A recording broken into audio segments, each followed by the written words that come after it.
I know how to turn any negative thing into a positive thing.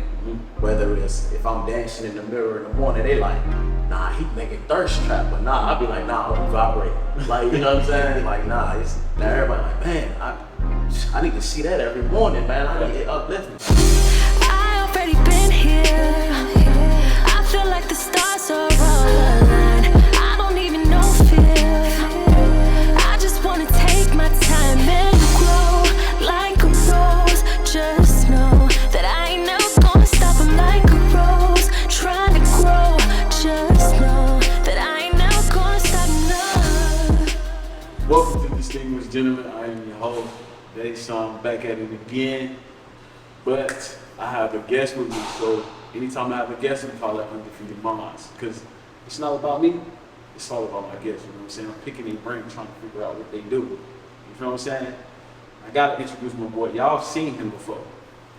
You know what I'm saying? The family that eat together, stay together. So obviously, let me do my introduction. My boy went from fitness, still doing fitness, to now training high elite athletes. From the NFL to the CFL to the elite D1 athletes, all the way to HBCUs and even NAIAs. You know what I'm saying? Listen, my boy been grinding. He good with the spiritual stuff and my own psychological baby. You know what I'm saying? Right here with it. Holistic healing, supplement line, full-blown entrepreneur man. My boy Charlie. What's up, bro? Like that was a smooth day, right? All jokes aside, that was smooth. Hey, I'm jumping. You know, do one thing. As a gentleman, you need to be aware of one, who you talk to, and two, make them feel good. You know what I'm saying? Give them a platform. You know, that's how you do introductions. And on top of that, when you introduce people like that, you kind of want to introduce people based off of relativity. So if I'm introducing you to somebody else, I know both of y'all, so I should be able to introduce both of y'all based off of something that y'all relate. Because I know both of y'all. So, okay, Charlie. This my boy, he played football. Charlie, you know what I'm saying? My boy, he helped people with football. You know what I'm saying? That's how you relate to people so they can actually build a genuine bond. You know what I'm saying? Yeah, man. How you doing? Oh, well. Vibrating high. We vibrating high over here. So, we're going to go back like I don't know you because we obviously going to have some new followers. Tell me a little bit about yourself. Tell me about your background before we get to your career. Background. Where you from? Well, from DC. Grew up, went to grade school in Rocky Mount, North Carolina is that. Right around like high school, so we'll always go back home in DC every summer. So basically raised in got the best of both worlds. That's city and the country. Gotcha. Youngest out of 7. So grew up in a house with 80s babies, 70s babies. But I'm a fan of, when it comes to expressing myself, I'm a fan of music. So that's like one fun fact where music's how I express, how I relate, how I build bonds, all of that stuff. It's a fun fact. Okay. Yeah. Okay. Yeah, we started laughing because it's our joke. Charlie be dancing in front of the mirror. All that you motivated stuff. So, speaking of that, you always are in great high spirits. Yeah. And a lot of people look up to you now. A lot of people see you. You've grown tremendously, especially from the time we first started. You know what I'm saying? To the time, to where you're at right now. So let me give a little history for the people who don't know. Me and Charlie actually met each other in the gym. I was working out, and he actually came up to me and was basically like, hey man, I like your content. We should collab. He had a podcast going on. I had a podcast going on. And we collabed from there. Ever since then, we went on a podcast, started a podcast together. Didn't work out, however, we stayed true to it. Still worked with each other, did some content, and then transitioned. He went down to, and I'm gonna let you tell a little bit more about this, but he went down to Atlanta and was getting back into the swing of things when it comes to football. Went down there, things went the way that they went, came back, and now you started training. So within that process, I was supporting the whole time. It's called value for value. You know, I see somebody had the grip and grind just as much as I did, if not more. So I actually wanted to pour in just as much as he wanted to pour into me. And I say all that to say because it started somewhere. And as a man, they always say you're supposed to be assertive. And assertiveness is being able to go after what you want. You know what I'm saying? With pride. What made you come up to me and talk to me or even say anything to me? It was, some people understand, some people might not understand, but it was like an aura where you can see yourself in certain people. You be like, I recognize that guy. Mm-hmm. Just the way you walk, the way you conduct yourself, the way how people really interact with you. Mm-hmm. And then it was like the things that I like to do or was inspired to do, you was doing. So it's like, why not to connect? It was like, why not? Most people they'd be proud, but like, nah, I see him as competition. I ain't even gonna step. I'm like, nah, let's see what you're about. Then let's build on together. I always been, like I said, I'm the youngest out of 7. So I grew up of togetherness. Mm-hmm. I know how to work in teams to the point where it's like, if I'm not around a lot of people, it kind of feel weird to me because I'm used to being around a big crowd of people. Gotcha. So it's like, yeah, like when it comes to being together with people, I'm like, yeah, especially like I said, you had a lot of things in common. So it's like, yeah, why not? Right. For sure. That's what's up, bro. Because I see, like our last episode, we was talking about athletes and trainers more so in competition. Now you've transitioned to more so athletes. Yeah. Do you feel that that's the same thing going on in the football or athletic world? Because fitness to me and athletes are kind of like separate, just my opinion. Yeah, it's the passion, the drive. That's the difference. Like football is like we know it's short term, Mm-hmm. but in their mind or as an athlete mind of us being ex-athletes, it's like they look at it long term. So they have a different drive than the fitness person that's just trying to work out to look good for their spouse or trying to get recognition or satisfaction for somebody temporary. That's the difference where that long term drive is they drive for it. You know what I'm saying? So it's like you feed off of that. You feed off of that, like, okay, you see the longevity in it because they working hard towards it. When the fitness client, you come in there, you might think that you controlling the room, but that energy, that negative energy can override you. And you be like, man, I'm ready to go. Like, you ain't in it. I gotta be extra hard on you, which allow me to drain more of my energy. But it's like we go around these athletes where they uplift you at the same time that you uplifting them. So we now have synergy in a way where we thrive as a whole. For sure. So that's why I was like, yeah, athletes is definitely the way to go. For sure. So transitioning from fitness and athletes, last time I asked you about fitness. I asked you about the temptations of training women. Right. This is now like the polar opposite of that. You don't have no women that you Right. train mostly. You know what I'm saying? I'm not saying that you wouldn't train them. However, most of your athletes that you train are men. Do you see that do you think there's a different type of drive, like, or focus level more so, because you're training guys more versus you training Yeah. women? I see the power of leading other men. Like, it might seem different from, like, actually save the reputation for real. What I mean by that is, the women that don't even know me, they'd be like, when I was doing fitness, they'd be like, oh yeah, you probably didn't dealt with her. Yeah. But now it's different now. Yeah. It's a different type of level of respect where they be like, wow, you really inspiring because you got other men, boys, whoever, that respect and really follow your lead, which is like, it attracts certain type of level of women. It'll be like, wow, he really got something going for himself. Like, well, I'm not even gonna step in the way. If my intentions ain't pure, I'm not gonna step in the way and mess up what he got going on because he really changed a lot of lives. But in the fitness thing, they be like, yeah, he's doing it for Playboy because everybody doing it in the industry. So it's a different type of level. And the only thing that differentiates that is respect. Gotcha. So, gotcha. That's what's up, bro. I most definitely can understand the separation of two because being a trainer, you do get that in your ear saying, oh, okay, you might be talking to this. Yeah, especially if she's attractive. Yeah. Yeah. And that can weigh on you after a while. Exactly. Because you can be 100% pure Mhm. the whole time. Because you got that nag in your ear, it can pull you down. Yeah. And you cannot show up present. You cannot show up and not be present for your clients. Yeah.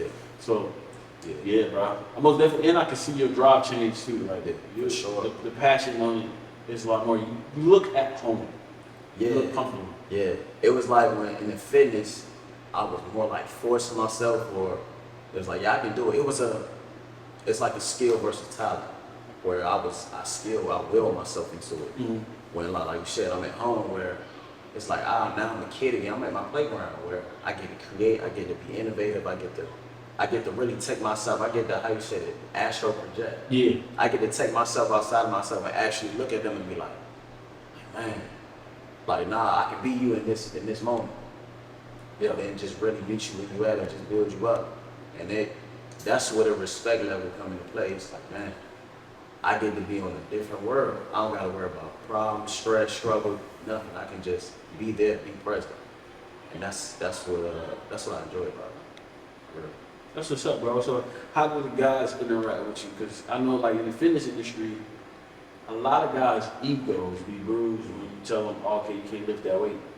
Drop down. You know what I'm saying? So they're trying to give you pushback. Especially with that, they would typically be like, I don't want to listen. So then they start to pull back. Mm-hmm. They start to stop showing up as much for their ego bruise. Whereas if a guy is not as developed doing a speed drill, fire drill, how do they go about that when you tell them, all right, let's slow down, let's work on this? It ain't even, they had to go back when I went to the 8th, when I went down there trying to chase something, let me build up my rep. But once I realized I was valuable regardless, it was like, I came back, started training. At first, to be honest, when I came back, that's when I started training NFL guys. Mm-hmm. But it was like a quick second. I wasn't even intentionally supposed to train NFL guys. I was just, college or high school, whatever like that. But it was like, it was a guy, he was like, yeah, man, he was like, yeah, I got some NFL guys, then you can, your footwork like that. So I'm thinking like, it's just normal to me. So I went in there, I had 1 second of defiant thoughts, of negative thoughts. And then after that, once we got into it, then I started astral projecting again. I'm like, I got it. They was like, yo, confirmation was like, man, I ain't never did this before. Yeah. And I'm thinking like, as a professional athlete, you done did everything up under the sun. Nah, so it was like, yeah, I got it. Once they didn't know how to do it, showed them, I was like, yeah, it's on the road now. So that's all. It's like you get that, you play football, you get that first hit, you probably got butterflies, and you get that first hit, you're like, I'm in the game now. Right. That's how it was. So after that, it was like showing them something that they never done before. So getting them uncomfortable first. Now they like, man, I'm challenged. Now they back to a baby, a kid again. So now you gotta welcome, and that's how the respect. Now they automatically gravitate to you. So they like, man, how you do that again? And then on top of that, you can demonstrate. Still, a lot of guys don't know how to demonstrate. Then you demonstrate it, that's even up to your level of more respect. They're like, man, okay, you really like the master of it. Let me really dig in deep and really listen to you. Mm-hmm. So now it's, like I said, it goes back to the ultimate respect level. So now you just feed that. So now everything that you say, everything you do, they're gonna respond with respect. So. That's cool. I said you saying respect a lot. Yeah. And you've built a lot of respect with these guys. What are your main core values for yourself outside of just training? Because again, these guys look up to you in a way where y'all have conversations even outside of the field. Yeah. And they sometimes look for guidance because you are fundamentally sound with yourself. Mm. So what are some core values that you live by? I always say this quote where you gotta be the change that the world needs to see. Where you have to be the example first. So the core values, I say like 5 or 6, but off the top of my head, being observant, having that self-awareness, having that self-awareness to be able to decision make. Then you being a director of your life where you're not letting anyone or anything get in the way of your progress, where you direct every little thing. And then you being a guardian. You got to guard yourself from the negativity. That's what I mean by vibrating high. Then you being a warrior where you fearless. So when people see that you fearless, they won't get at you. Right. Then you got to be a lover. So having empathy, respect for yourself and others. And then you go back to being a leader, having vision and discipline. So having that like that, it always come down to, you always revert back. You feel like people getting you off course or you getting yourself off course, you always revert back to that. So it's like, yeah, you gotta be the example for that. Cause they gonna see it. They see it in the flesh. That's even godly to me. They see it in the flesh. You might can tell them, but they actually seeing it. It's a whole different level. That's a fact, bro. What's some of the challenges that you run into when it comes to you on and off the field? Let me say that. People try to test the rep, man. Test the reputation of like who are you, who you say you are. But that just come natural to me, where I don't even have to try. I just be on a, that's on the spiritual level where I just thrive. I know how to turn any negative thing into a positive thing. Whether it's if I'm dancing in the mirror in the morning, they like, nah, he making thirst trap, but nah, I'll be like, nah, I'll be vibrating. Like, you know what I'm saying? Like, nah, now everybody like, man, I need to see that every morning, man. I need it uplift me. So it's like turning that negative into a positive. But it really be the people that's trying to be in competition with you.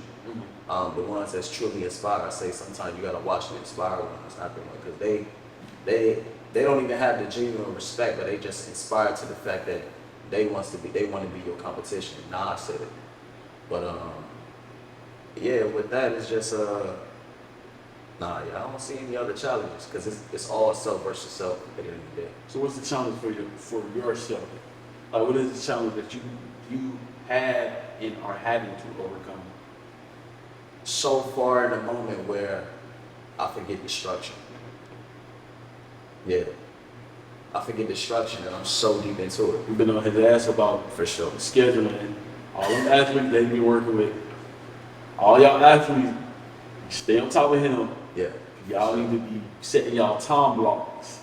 So yo, you gotta hit your ass on this accountability.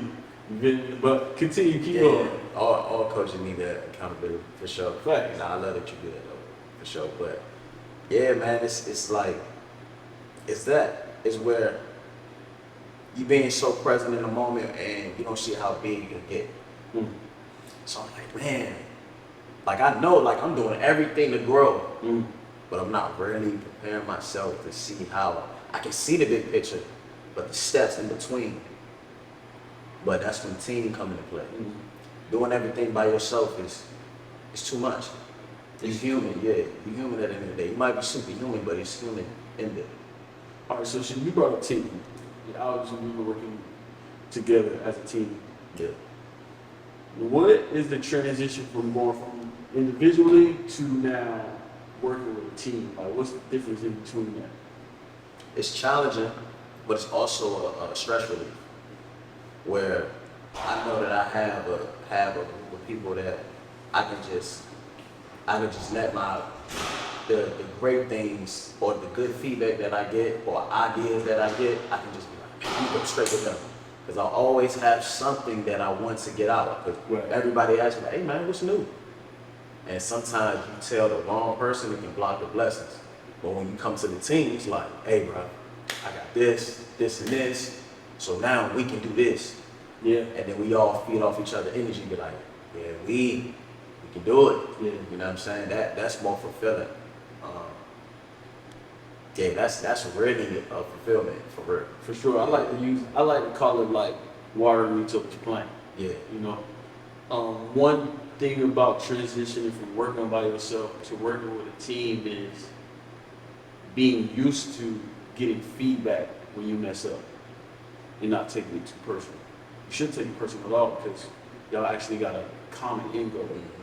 Yeah. And what I've noticed when it comes down to teams, even athletes themselves, you have championship teams and you have losing teams. There's a major difference in the language between the two. And I've noticed that a lot of the losing teams has a lot of individuals within the team. They like to use words like me, myself, and I, or how I'm going to show up, or what is the benefit in it for me, type stuff. Whereas in championship teams are unique within the unit. Yes. They have their role that they have to play. However, the end goal is to benefit the team. They like to use a lot of we, us, together. Even when it comes to building bonds with one another, a lot of that time is not scheduled. A lot of that time is spontaneous. You eat together, you train together, go out together, stuff like that. When it comes to you transitioning from fitness to athletes, when you're training them, can you tell which ones have an individual mindset versus a unique within a unit type mindset? Yeah. And that's just off the wisdom, off the experience with them. I've been on a championship team, being in high school, winning the championships among the team. Like, then I also transitioned when I played in college at Fayetteville State, where I seen a lot of individuals where they couldn't mesh. Like, there was a lot of talent, but they just, like you said, they was a GDI. They was an individual. So I seen both sides of it. So seeing them, seeing the true winning atmosphere of being on a team, I could tell like which one that has the drive to be that. But first off, certain people that it's players that they feel like they know a winning attitude, but they just been in a bad program or they just been robotic.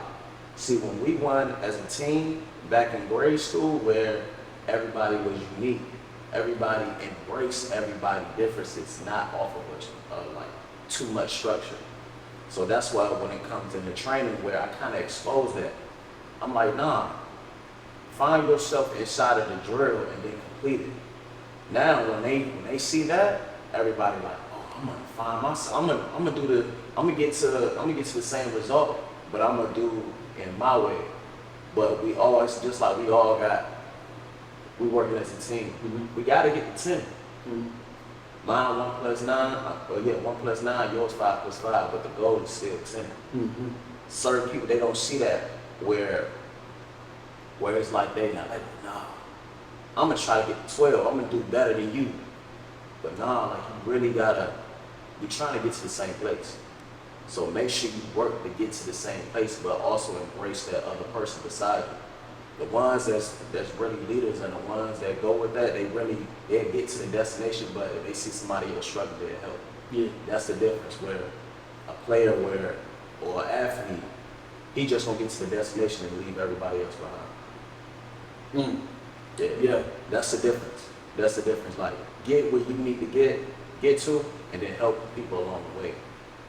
And that's just in business. That's in any aspect. Like, how you gonna level up and you be at the top of the mountain and you ain't helping nobody else? Like, why? And then you preach your team.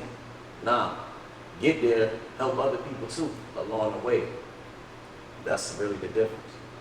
Yeah, I seen a clip where Michael Jordan was basically saying how certain people take the small things serious. Michael Jordan said that same thing, and then Nick Saban, I seen another clip where Nick Saban was saying the difference between the good guys and the great guys is they know when to take certain things serious. Mm-hmm. Like, they all look at it. Kobe Bryant said the same thing when I sent the video to you guys about, the difference between the good guy and the great guy is that half an inch that he's skipping. You feel what I'm saying? Mm-hmm. So what I've noticed is the good are the individuals, the greats are the uniques within the unit. Mm-hmm. They know how to use their uniqueness to win within the unit. Yeah. I'm saying that when I brought that up is because athletes have to practice and they got to do it over and over and over. And I like to say the way you do one thing is the way you do all things. Yeah. If you show up in practice and you can half-ass in practice, you can half-ass in the game. And what the athletes always say, nah, I do that in the game, Yeah. but you ain't practicing that. Same thing with real life. If you want to be an entrepreneur, you want to build with a team. If you doing one thing a certain way, you will do all things a certain way. Sure. If you got an individual mindset, you're going to be an individual within the team. That's going to hurt the team culture. So what are some practices that you do to continue to grow and not get caught up in that individual mindset? Because if I'm going to use the ghost wall like how I do on my other videos, there are platforms who feed you the ability to highlight just yourself. Yeah. There are people in your ear that just highlight yourself. How do you stay grounded, as you would say, my good brother? How do you stay grounded within that type of attention that feeds into your desire of being an individual? First off, it's a lot of things. Grounding naturally is where really I go out and go barefoot with the grass, or basically not give myself too much credit where I'm giving gratitude to the beauty around me, whether it's walking barefoot on the grass or looking up in the sun or stuff like that. But also another tip of interacting with people, I give them gratitude of what they did good as well. But also just reaching out, like taking my pride away. An athlete like my post, I'm gonna go ahead and be like, hey soldier, tap in with me whenever you got your free time. Cause most people, they be like, nah, I'm gonna let him drown. I'm like, nah, I'm here. I'm that trainer gonna be on you. Like, hey, let's get that work. I see potential. It don't take me that long to see potential, but okay, I see that you like that, but it's also some things that you can work on. So I'm like, let me reach out. You know what I'm saying? Just really just knowing that I can add value to them and indirectly they add value to me. But I'm just doing it genuinely. Like, I know I'm gonna be credited. I know I'm gonna get my flowers regardless. But I rather a reputation of, hey man, that coach, that you really a life coach, you really like a brother for real, like a big brother, or really like a father figure where, and he's something that I always desire. Because that's what I do, where it's like I'm to others where I didn't have. You know what I'm saying? So it's like, yeah, let me take myself, astro project, and really just give them what they all need, and that they don't want. They don't have anything negative to say. Like I was just saying, where at your funeral you don't want nobody to hesitate to say anything good about you. So that's what I live. Like, I'm living purposeful every day. Yeah. So There's this, you said that there's this very powerful family that a lot of people don't know about. And they are connected to BlackRock. And what they do is they control the network system, 5G networks and stuff like that. And they have a very famous saying. It's in French, so I'm not going to say the actual French term, but it's to be, but unseen. that's the most powerful. It's to be, Yeah. be unseen. But you know, as trainers, we behind the scenes. Correct. That's what I like to call the ghost law, the things that have an impact on your life that you cannot see. A lot of us are affected by the things that we cannot see because we don't know. And a lot of people can get manipulated due to you not knowing. And the correct term of not knowing is being ignorant. There's a negative stigma behind being ignorant. However, a lot of us are ignorant in a lot of fields. One thing that I give you credit for that you highlighted, that I want to show you gratitude and give you your flowers, is as a man seeing another man be assertive, that encouraged me to be a lot more assertive. Let's make this conversation full circle. I said you came up to me when it came down to when we first met. You still practicing that same act when it comes down to these athletes. I didn't know that. I really didn't look at it like For that. sure, the way you want it, the way you walk in, bro. And I want to give you your flowers on that. I want you to keep doing that. And I want you to be able to use that skill set to your advantage. It's actually a gift that I always tell you about yourself. You have the natural gift to bring people together. And that's a beautiful gift to have, bro. Yeah. So I encourage you to keep going. I want to say I'm proud of you, you know what I'm saying? You know what I'm saying? Yeah. So, with that being said, man, there's a lot more work that needs to be done. Sure. We're going to continue to grow. Yeah. Are there any last words that you want to say before we get up out of here? This is visionary, the disciplinary, the solutionary. If y'all didn't follow me yet, LBC_visionary, alright? But into the joy of living, so we gonna really affirm the good so we can enter that joy of living. And the law of life is a law of belief. Believe in yourself, uplift people around you, and be true to you. Find you, be true to you. And make sure you ride yourself in any way, fashion, or form. Yeah. Shout out to my own psychological man. Yeah. So y'all know what it is. Together we stand, the bottom we fall. I'll see y'all in the next episode. We out. Yeah. Y'all.